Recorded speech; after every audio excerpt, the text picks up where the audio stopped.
আমরা চলে এসেছি আমতলা মোড়ে, ঠিক আছে, পেট্রোল পাম্পের সামনে। তো রাত করা হয় তোমরা দেখতে পারো এখন, ঠিক আছে।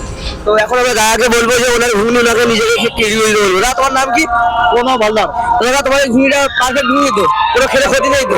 তোমার ঘুগনি দেখো, নিজে হাতে বানানো ঘরোয়া ঘুগনি। ঘরোয়া ঘুগনি আমরা খেয়ে দেখেছি, আজকের রিভিউ ওনার কাছ থেকে দেবো, ঠিক আছে। আমরা তো খেয়ে দেখছি খাবার ঠিক আছে, কিন্তু তোমাকেও খেয়ে বলতে হবে না। আসছে কাস্টমার, তুমি তুমি তুমি তুমি খেয়ে রিভিউ দাও, তুমি খেয়ে রিভিউ দাও। আমি খারাপ হলেও বলো ভালো। না না, আমরা খেয়ে দেখেছি না। জেনুইন বলে দুটো কাস্টমার আছে, দুটো কাস্টমারকে দিচ্ছি, তুমি কাস্টমারের রিভিউ নাও। আপনি এক চামচ হলেও খেয়ে ওনাকে দিন। ফাইনাল লোকেশনটা দিয়ে দিচ্ছি আমতলা পেট্রোল পাম্পের অপোজিটে, ঠিক আছে। খান দাদা, আপনি খান। হ্যাঁ, কাস্টমার রিভিউ হচ্ছে, কাস্টমার থেকে আমি আচ্ছা, আপনি এক চামচ খেয়ে বলুন দর্শকদের, আপনি এক চামচ কাস্টমার ছেড়ে আমি কাস্টমার থেকে নিয়ে বলছি। আচ্ছা, ঘুগনি খাচ্ছেন তো কেমন টেস্ট? না ব্যাপক টেস্ট। ব্যাপক টেস্ট।